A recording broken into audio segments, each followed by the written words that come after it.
পাঠ্য বই ছাপানোর কাজ বাদ দিয়ে এখন সহায়ক বই নামের নোট গাইড বই ছাপানোর কাজে ব্যস্ত হয়ে পড়েছেন। ফলে সময় মতো ৪১ কোটি পাঠ্য বই ছাপা ও বিতরণ নিয়ে অনিশ্চয়তা তৈরি হয়েছে। সূত্র জানায়, এনসিটিবির কর্মকর্তারা সম্প্রতি দুটি ছাপাখানা পরিদর্শনে গিয়ে নোট গাইড বই ছাপানোর বিষয়টি হাতে নাতে ধরেছে। তাদের সতর্ক করে দেওয়া হয়েছে, শিক্ষা খাত ধ্বংসের এমন অপকর্মে জড়িত পাঠ্যপুস্তক বোর্ডের কর্মকর্তা কর্মচারী ও নোট গাইড প্রকাশকদের চিহ্নিত করে শাস্তির আওতায় আনার নির্দেশ দিয়েছেন শিক্ষা উপদেষ্টা অধ্যাপক ডক্টর ওয়াহিদুদ্দিন মাহমুদ।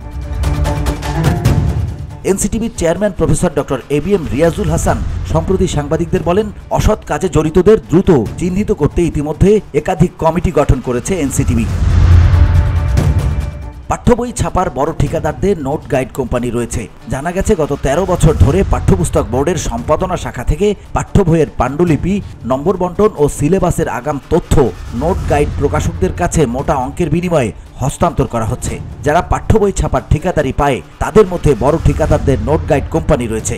আগাম তথ্য সংগ্রহ করে নোট গাইড লিখে ও প্রকাশ এবং বাজারজাত করে প্রতি বছর ১,৫০০ কোটি টাকার বেশি বাণিজ্য করছে কয়েকটি কোম্পানি। সংশ্লিষ্টদের সঙ্গে কথা বলে জানা গেছে, ২০২২ সাল থেকে নতুন কারিকুলাম চালু হওয়ার পর নোট ও গাইড বই ব্যবসার সুযোগ কিছুটা কমে আসে। কেননা বিতর্কিত ওই কারিকুলামে শিক্ষার্থীদের খুব একটা পড়াশোনা করতে হতো না। ফলে গত ৩ বছর মাধ্যমিকের বিভিন্ন শ্রেণীর শিক্ষার্থীদের নোট বা গাইড বই বিক্রি কিছুটা কম হয়েছে। তারপরও বাজারে সয়লাভ ছিল গাইড বই, বিক্রি হয়েছে তবে তুলনামূলক কম। কিন্তু আগামী ২০২৫ সাল থেকে নতুন করে সৃজনশীল প্রশ্নে পরীক্ষা পদ্ধতি চালু হওয়ার খবরে নোট ও গাইড বই বাজারে নিয়ে আসার কাজে ব্যস্ত এখন পুস্তক ব্যবসায়ীরা। অভিযোগ রয়েছে, যারা পাঠ্য বই ছাপার ঠিকাদারি পেয়েছেন তাদের মধ্যে বেশ কিছু বড় বড় ঠিকাদারের নোট গাইড কোম্পানিও রয়েছে। ৬টি প্রেসে একই সঙ্গে বৈধ ও অবৈধ বই ছাপানো হচ্ছে। ইতিমধ্যে মাধ্যমিকের বিভিন্ন ক্লাসের একাধিক গাইড ও নোট বই বাজারে চলেও এসেছে। গত ৩ বছরের ক্ষতি পুষিয়ে নিতে এবার গাইড বই বিক্রি করে ৪,০০০ কোটি টাকা আয় করার টার্গেট রয়েছে তাদের। এক শ্রেণীর শিক্ষক সরকারি কাজের চেয়ে বেশি ব্যস্ত গাইড বই লেখায়। অবৈধ নোট গাইড কোম্পানিতে গোপনে মাসিক বেতনে চাকরি করছেন বিসিএস সাধারণ ও কারিগরি শিক্ষা ক্যাডারের ৫ শতাধিক কর্মকর্তা। কখনো অফিস বা স্কুল কলেজ সময়ের পর তারা এসব কোম্পানির অফিসে বসে নোট বই লেখার কাজ করেন। আবার শিক্ষা অধিদপ্তর বা এনসিটিবির বড় পদে চাকরিরত এক শ্রেণীর কর্মকর্তাদের অবৈধ সুবিধা দিয়ে থাকেন গাইড বই মালিকরা।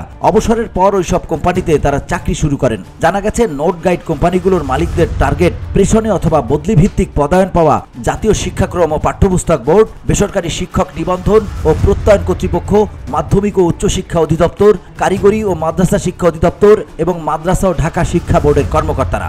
এছাড়া শিক্ষা ক্যাডারদের শিক্ষা প্রশাসনের গুরুত্বপূর্ণ পদে তদবির করে পদায়ন পাইয়ে দিতেও ভূমিকা রাখতে পারেন কোনো কোনো নোট গাইড কোম্পানির মালিক।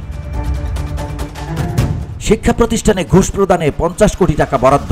ছাপাখানার মালিক ও এনসিটিবির কর্মকর্তাদের সঙ্গে কথা বলে জানা গেছে, গত কয়েক বছর ধরে নভেম্বর ও ডিসেম্বরে সহায়ক বইয়ের নামে বিক্রি হওয়া নিষিদ্ধ নোট গাইড বইয়ের মুদ্রণ ও বাজারজাতকরণ বন্ধ রাখতে সরকারের পক্ষ থেকে পুস্তক প্রকাশক ও বিক্রেতা সমিতির কাছে অনুরোধ করা হয়েছিল।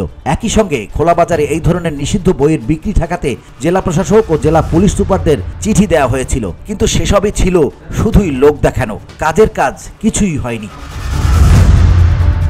নাম প্রকাশ না করার শর্তে একজন ছাপাখানার মালিক বলেন, চলতি মাসের জন্য নিষিদ্ধ নোট গাইড বই ছাপা বন্ধে কঠোর নজরদারি করা উচিত। কারণ তারা চড়া মূল্যে কাগজ কিনে মিলগুলোকে ব্যস্ত রাখছেন। এজন্য ন্যায্য মূল্যে আমাদের কাগজ দিতে গড়িমসি করছে মিলগুলো।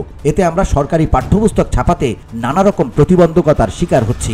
জানা গেছে, গাইড বইয়ের বিক্রি বাড়াতে দেশের বিভিন্ন শিক্ষা প্রতিষ্ঠানে ঘুষ প্রদান বাবদ এবার ৫০ কোটি টাকা বাজেট করেছে গাইড বই কোম্পানিগুলো। VOD Bangla news desk.